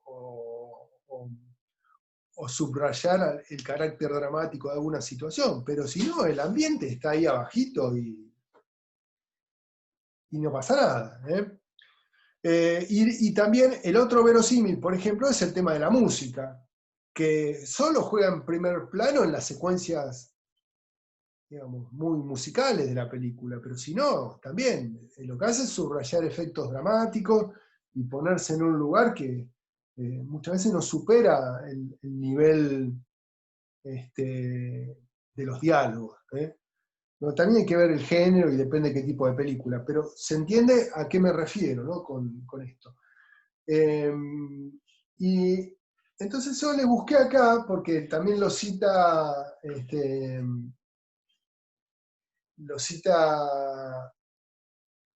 Godoy Joss. Es una secuencia de Weekend, también de Godard, para que vean. Me arruinó el... No la voy a poder proyectar, qué lástima. Bueno, se las debo. Lo que hace Godard en esta escena, como para ridiculizar miren, acá tengo una. La de masculino y femenino se las dejo pendiente.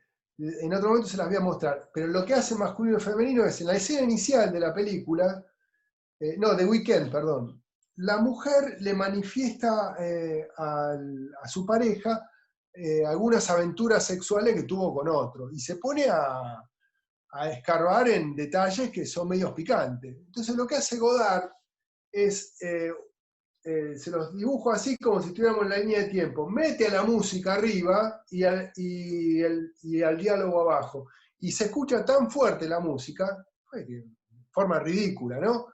Se escucha tan fuerte la música que no nos deja escuchar la voz. Esta decisión de Godard tiene que ver con una exploración del lenguaje, con intentar producir un efecto de extrañamiento.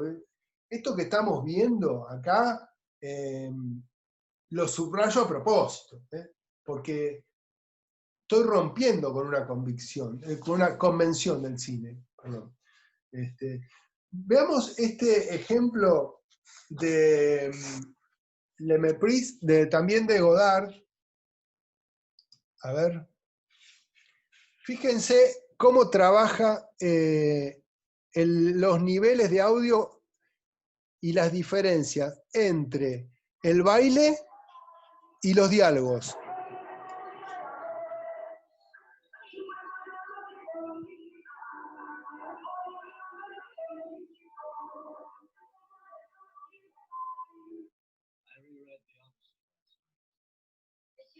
A relu Homère.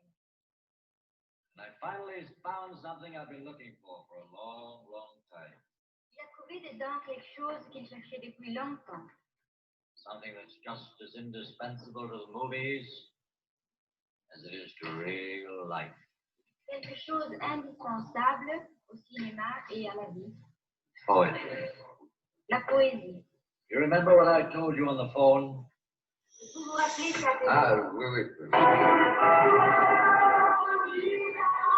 On parle toujours d'Ulysse qui revient vers Pénélope, mais au fond, peut-être qu'Ulysse en avait vraiment marre de Pénélope. C'est pour ça qu'il a fait la guerre de Troie. Et comme il n'avait plus du tout envie de rentrer, il a fait durer son voyage le plus longtemps possible. Vous croyez que c'est une idée de lui ou de...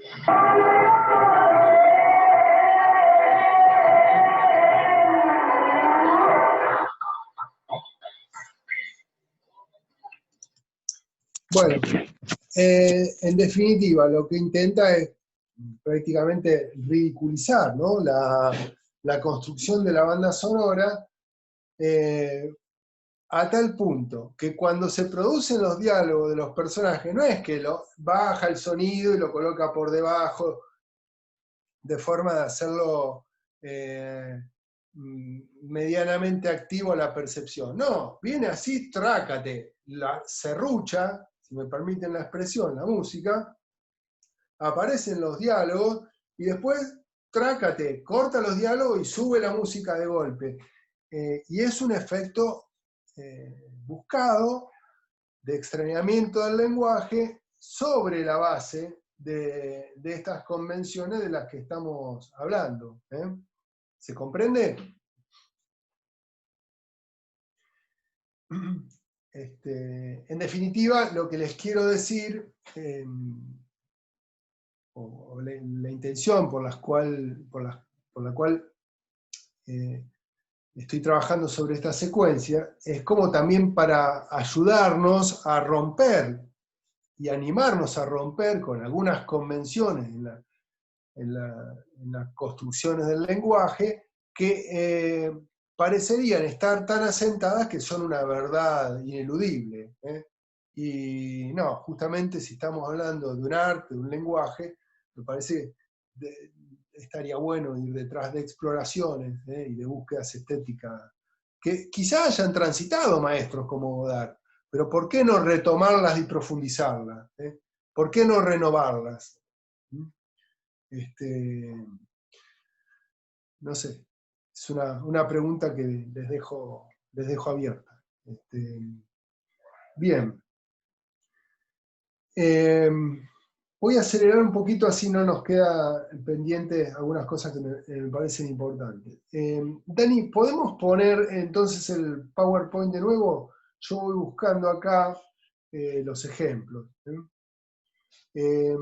Pasamos entonces, como les decía, a definir las auricularizaciones.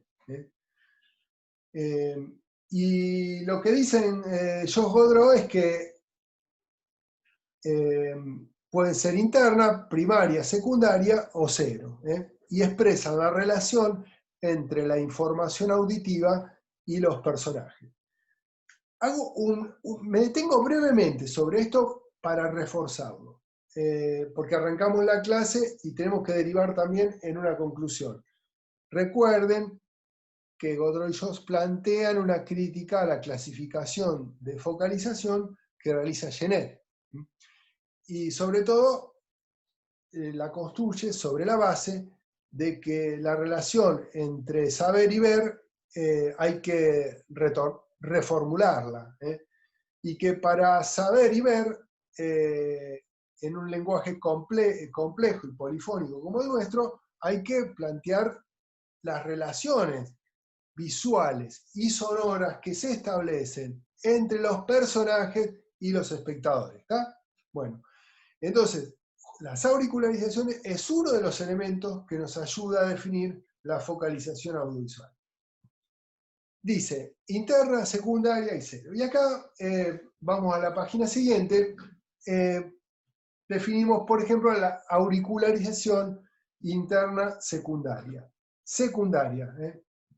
¿Cómo sería la auricularización interna secundaria? Acá voy a buscar un ejemplo.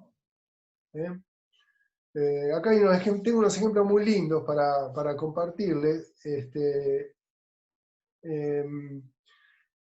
Pero vamos a arrancar con M, el vampiro, que es como una especie de clásico ineludible, esta obra maestra de Fritz Lang. A ver si puedo...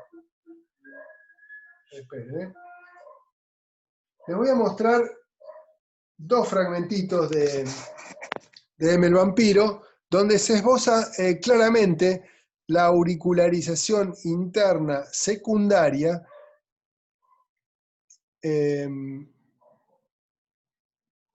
que está construida a partir de la representación de un personaje. Fíjense, esperen que lo voy a poner de nuevo porque si no, y voy a subir el audio.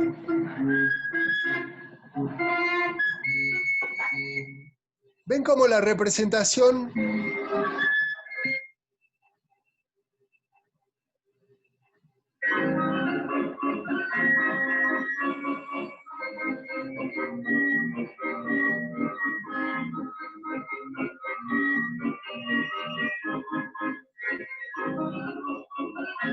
Bueno, entonces, la representación es la que indica que la percepción de esa música se está dando a partir del punto de vista sonoro de ese personaje. ¿Está? Veamos ahora este ejemplo con la película ya avanzada. Está en alemán, pero se comprende igual.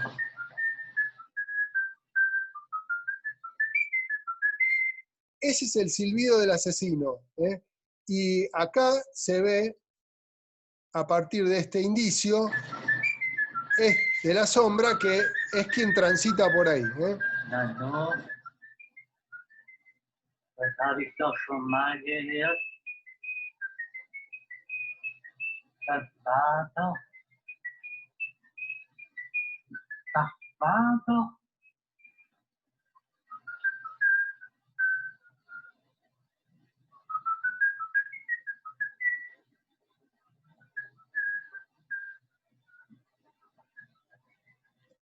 Bien. Fíjense que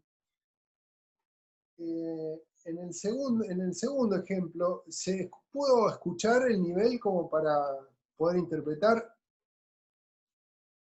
Me interesa saber eso, a ver si tengo que explicar lo que no se escuchó, o si puedo avanzar.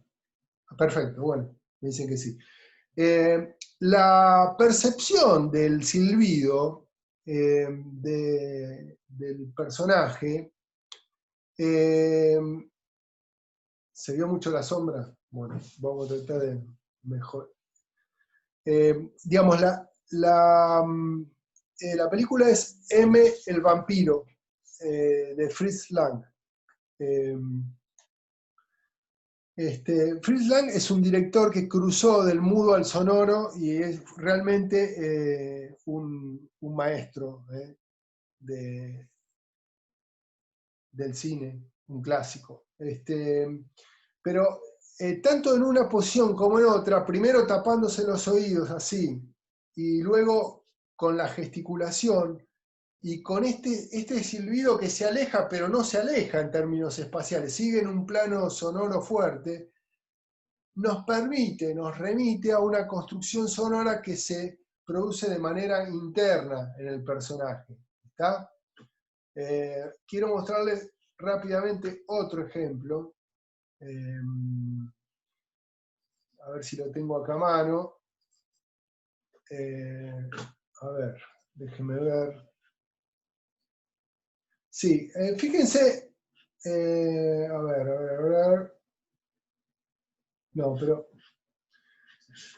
No, quiero mostrarles una película sobre la vida de Mozart. pero no la estoy encontrando. A ver si la tengo acá. Sí. Ahora, miren, fíjense, acá hay otro ejemplo interesante de construcción de la auricularización. A ver.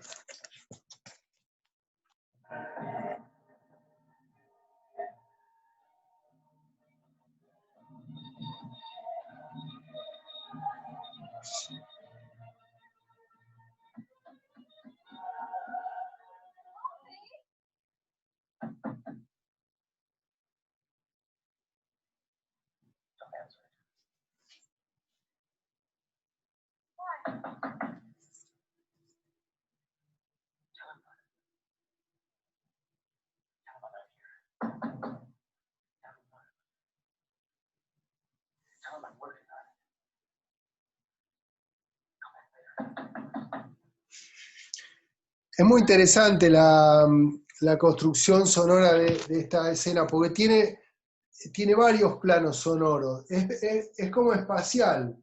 Tenemos el sonido del golpeteo de la puerta y tenemos la imaginación del personaje, y por allá tenemos otro foco que es el diálogo. Entonces, es pluripuntual la construcción de la atmósfera sonora, y toda subordinada al punto de vista sonoro del personaje. Les voy a mostrar un fragmentito más de La doble vida de Verónica, de Kieslowski. Je t'ai fait un rêve. J'ai vu un dessin très simple, naïf même. Une rue en pente, dans une petite ville. De chaque côté des maisons. Et au fond, une église. Chagall. Non, pas Chagall. Une église haute et lancée en briques rouges.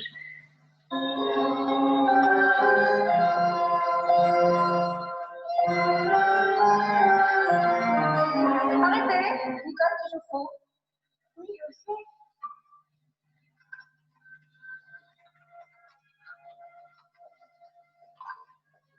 Bon, on reprend tout.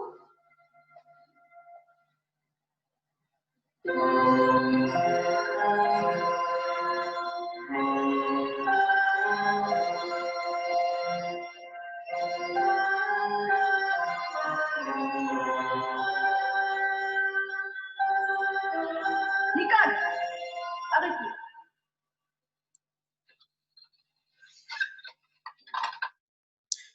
Bueno, la película de Kieslowski es casi para hacer una tesis de grado sobre la utilización del sonido. O sea, vamos a estar hablando meses de la construcción sonora de esta película, que está muy ligada también a la caracterización de la protagonista, que en realidad es un personaje dual, ¿no? Que se desdobla, como si fuera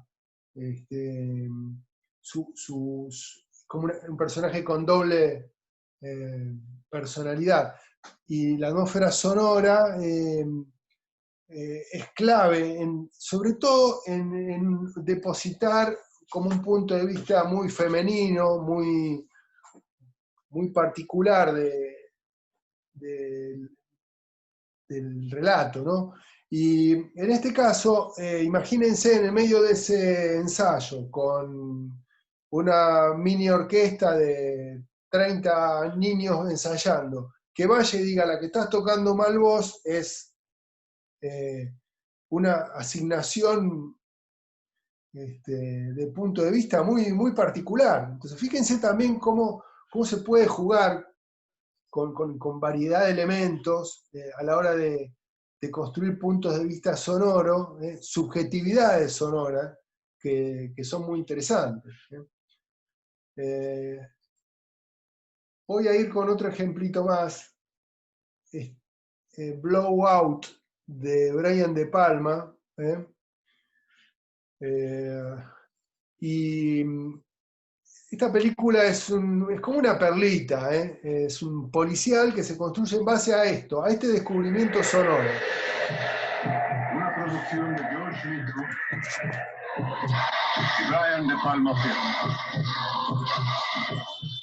Con John Travolta y Nancy Allen.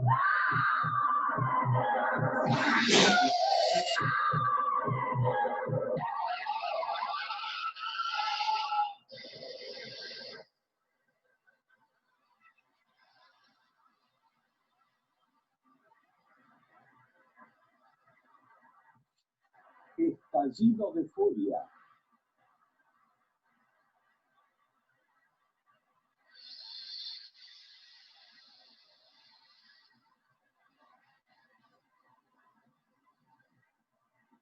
Vamos a caminar por la orilla del río. Qué tranquilidad. David, mira, hay alguien en el puente. Oh, no te preocupes por eso. Nos está viendo. ¿Qué importa? No me gusta. Betsy. No quiero quedarme aquí. Vámonos. Sí, está bien. ¿Qué está haciendo? No lo sé. ¿Crees que nos espíe por algo? Ah, ¿qué importa? Ven, vamos por esta vereda.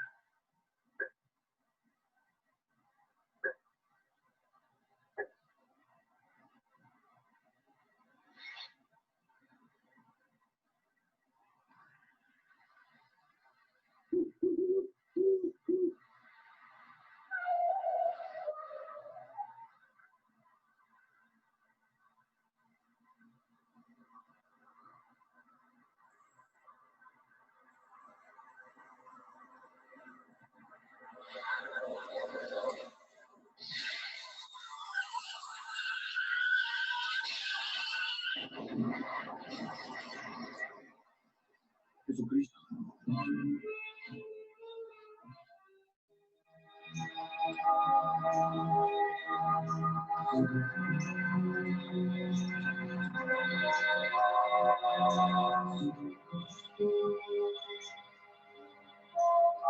Acá, por supuesto, hay una elipsis y es cuando empieza a sacar las conclusiones sobre aquello que escuchó, ¿no?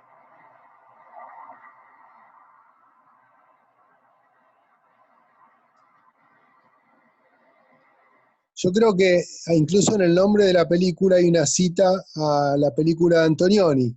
Antonioni despliega en Blow Up toda una investigación en torno a una foto. Él lo hace en torno a un registro sonoro. David, mira, hay alguien por el puente. No te preocupes por eso. Nos está viendo. ¿Qué importa? No me gusta. Betsy. No quiero quedarme aquí. Vámonos. Sí, está bien. ¿Qué está haciendo? No lo sé. ¿Crees que nos espíe por algo? Ay, ¿qué importa? Ven, vamos por esa vereda.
Jesucristo.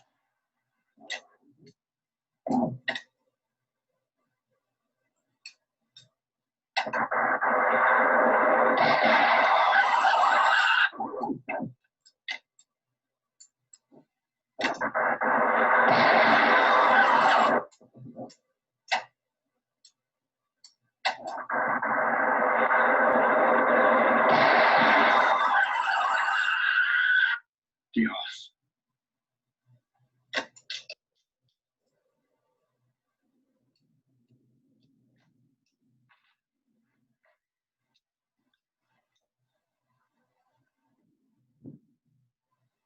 Bueno, creo que está bien, está ahí.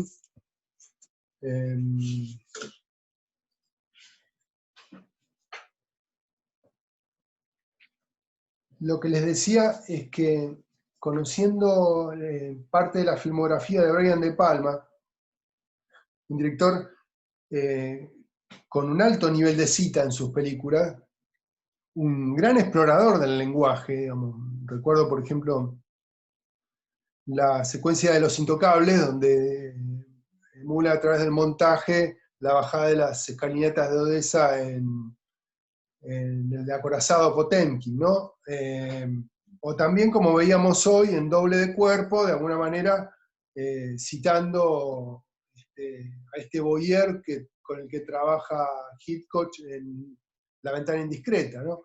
Me permito pensar, sin haberlo leído en ningún lado, que por el nombre de la película y por la forma en que se despliega después el dispositivo narrativo en función de este hallazgo, que es este disparo que el personaje oye mientras está haciendo un registro sonoro, vaya a saber por qué. Aparte un sonido, un registro de sonido sonoro casi de un voyeur, ¿no? Que está siguiendo una pareja que está caminando por ahí, casualmente pesca claro, exacto. Está la pareja incómoda, muy bien, Federico, muy bien, excelente. ¿Entiende? Entonces, algo hay, evidentemente, por lo cual De Palma construye la base de su policial en relación al hallazgo de esto, ¿no? Pero más allá de eso, fíjense qué interesante la dimensión narrativa que despliega después, cuando con el sonido en la consola, escuchando con esos dispositivos de registro sonoro en cinta que ya son bastante antiguos, ¿no? Cómo incluso trabaja sobre ocularizaciones internas del personaje, y ahí ya podemos pensar en, si quieren, en Rashomon de Kurosawa, porque parece que ve el asesinato desde múltiples puntos de vista, ¿no? Lo ves desde acá, lo ves de allá, le imagina una cosa. Muy interesante. Creo que De Palma es un director para estudiar, por cómo trabaja con el lenguaje. Bueno, pero entonces, fíjense las cosas que podemos hacer con exploraciones visuales y sonoras, más allá de estas discusiones teóricas que estamos llevando adelante en función del texto de Godoy Shaw. Estamos mezclando las dos cosas, estamos hablando de las dificultades para definir la focalización audiovisual, que vamos a terminar en la próxima clase, porque estoy viendo el reloj y ya estaríamos terminando, y los conceptos que vamos discutiendo en el medio, pero estamos también viendo microestructura de la escena, viendo cómo se van hilando, cómo se van construyendo las focalizaciones parciales en función de focalizaciones más globales. Bueno, no sé, a mí en particular me apasiona mucho este tema de la focalización porque se junta todo acá, y nos obliga a trabajar con un nivel de abstracción y nos obliga a pensar el cine, a pensar el lenguaje, a pensar los problemas, a pensar en los guiones de todos, ¿no? Cierro la clase con dos ejemplos que no voy a pasar, pero que seguramente ya vimos. Uno es lo que se llama auricularización interna primaria, que es aquella que aparece con claridad en la secuencia que trabajamos la clase pasada de 8:30 de Fellini. Esa misma secuencia es un ejemplo. Sonidos distorsionados, primero carencia sonora, sonidos distorsionados, audios ambientes muteados, todo para generar un ambiente onírico. Entonces, lo que ocurre, como en la ocularización interna primaria, hay deformaciones y aparición de indicios que remiten a un punto de vista sonoro que no es global, no es cero, es interno, está puesto en un personaje. Por último, la ocularización cero es justamente la que critica Godard con su exploración del lenguaje. Dice, la intensidad de la banda sonora está sometida a las variaciones de la instancia aparente de los personajes. Obedece solo a razones de inteligibilidad de los diálogos. El sentido no está filtrado por ningún personaje. ¿Está?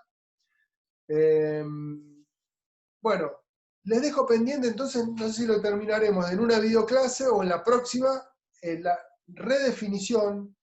Sé que con Camila lo trabajaron, pero la redefinición de la focalización, que serán unos 15 minutos de una clase, y ya pasamos con lo que sigue. ¿Alguna pregunta?